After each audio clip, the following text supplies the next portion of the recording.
Ayan ang ginagawa nating tulay, mga kapinoy. Yan ang kinalabasan niya. Kung bakit meron siyang nakalagay ng mga diagonal bracing, dahil yan ang magpapadala sa tibay. Yan. Pero hindi pa natin na ipupulweld yan, oh. At lagyan pa natin ng railings yan. Marami pang kulang at gulong para maglalaro siya, mag-flexible siya dun sa kakabitan natin. So kahit 20 katao pa magpatong-patong dyan, hindi na kayang lunduin.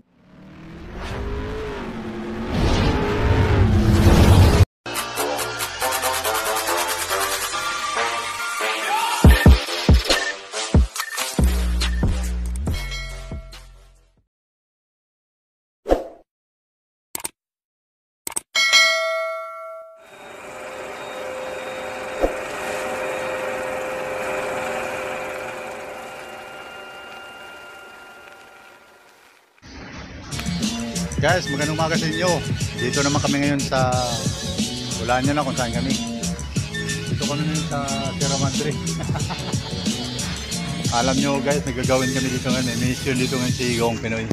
Mapakita nyo yung kawayan na yan, no? Yung daanan na yan. Marami na yan. Maraming nahulog dyan sa tubig. At kinain ng alimango. What? Kinain ng alimango. Ano nahulog din guys, pinagkatsaga na yung mga sisi. Ngayon guys, ang gagawin namin, meron na gagawa kami ng gangway, tawag dito gangway. Patawid dyan sa sirang lansya na yun. Yan. So, kailangan safe yung ating mga taong lansya na makatawid ng maayos. So, gawa ng paraan ni Gawang Pinoy yan. Ayan. So, pinapakita ko sa inyo na gandong hitsura niya. Before and after to, pagkatapos ako naman ipakita sa inyo muli kung anong sitwasyon. So bye-bye na lang video mga kapinoy, makikita nyo rin ang... So ang gagawin natin, ayan ang mga lansa guys, oh. Marami sila yan. So kailangan namin dito guys yung mapatibay na kakapitan ng aming hagdan. Wala tayo ditong, magbaon lang tayo dito ng ano, tubo, di ba? Magbaon tayo dito dalawang tubo para masandalan nating damyo. Ang tawag dito ko na ay gangway, damyo. Sige, patuloy nyo lang subaybayan mga kapinoy, ha. Magandang umaga sa inyo. Mabuhay tayong lahat. Sisirain ko ba yun? Utang na disir mo na naman ako. Nagpinayagan nga ako tapos aabsin ano pa ng ano. Pata natin ito ngayon. Tututulay si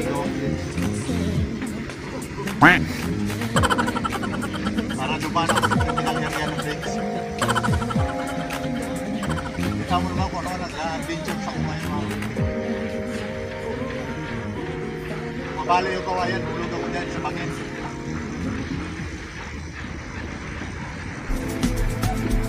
Ito pa rin gagamitin natin, di ba? Patibayin natin yan. Lagyan natin ang landing yung pag-aapakan yan.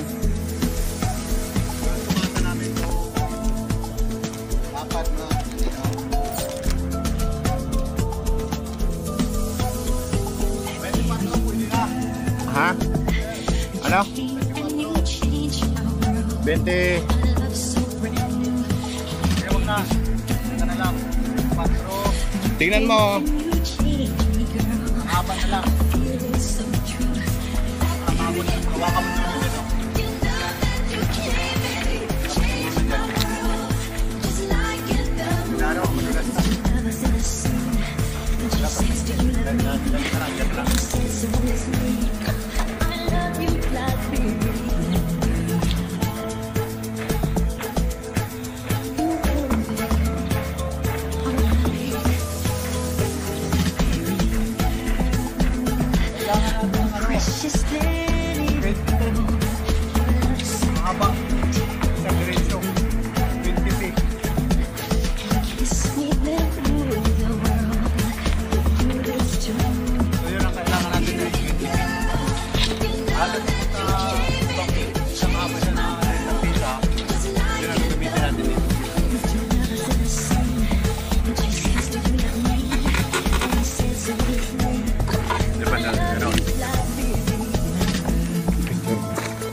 So ito na ngayon guys, yung dati namin ginagawa, no?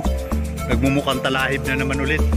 Kung makita nyo dati yung ginawa namin dito na parang disyerto, tinambakan, pinatag. So ito na ngayon resulta nyo. Isang taon namin itong hindi binalikan. Ayan, tinambakan naman uli. O, tinan mo ng guardhouse, oh. Binalot na ng mga baging. So ganito na siya, nakapal ng mga damo. Grabe guys, mga pinirahan na ng mga sawa dito. Dito na, oh. Kinabit naman sa mating, puro na lahat mga baging o anong nagtutubo dyan. Pilipil. Yan. Naging gubat naman uli yung ating ginagawa natin ng mga parang disyerto na to. So guys, ipakita ko sa inyo yung una nito, no? At ngayon, before and after. Yan. Oh, naging talahib na. So ito guys, yung halaman na malaking tulong to. Hindi ko mahalaman ito, gamot pala ito. Nakita ko to sa YouTube, paano tayo tutorial nito itong para akala mo ipil-ipil yan. Gamot daw yan, hindi ko alam kung anong klaseng gamot. I-research ko man yan. Malaking tulong daw yan sa pag-iihi.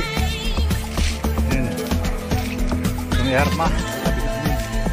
So yan, ang dating pahingaan namin mga guys, oh. Mga Pinoy, tingnan nyo. Grabe. Naging bundok pa, naging talahib ulit.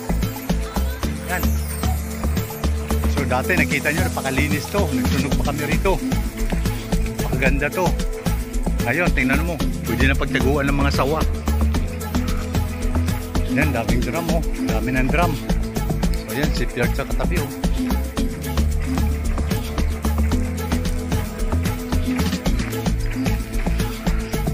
Yan, talahib siya ulit mga kapinay. Yan. Yan, ito na itsura ngayon sa ating dating Pier 4 na malinis at patag. Ngayon, ngamoy na. Dami yatang patay na pusa dito. Ayan siya, oh. Ayan. So dito naman tinambak ulit yung mga lubid. Marami. Ayan.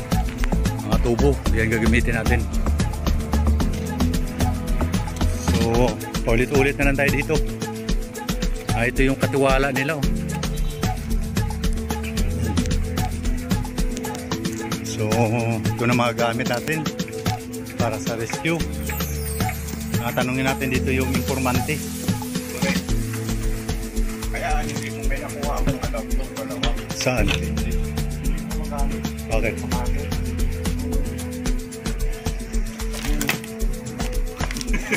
Laki. Ang liit, no? Ang liit ng adaptor ang putang. Tapos doon naman sa ano, nakakuha ako, maliit naman. Tinan mo mga guys, mga tinambakan na dating malinis na lugar, gintalahib ng aw. Puro natambak na scrap yan. O yan. O, di ba?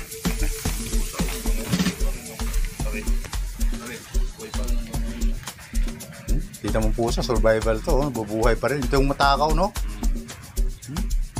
So guys, simulan na natin paggawa ng ating hagdan. Gangwi kung tawagin. Ito na yung mga tubo gagamitin ko, oh. At kung makita nyo yun, oh, sa likod ko, daming mga tubong nakatambak doon. Mga scrap na, yun ang gagamitin namin guys. So gagawa tayo na ngayon ng improvised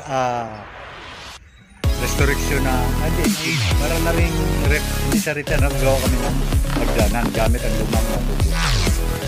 Tawagin na na igangwi dahil na para makatawin yung tao. Makita nyo dun kanina sa ating video. Ayan. Ayan, ha? Dami nakatambak na scrap, oh. Oh, grabe. Pang scrap na rin yung mukha ko.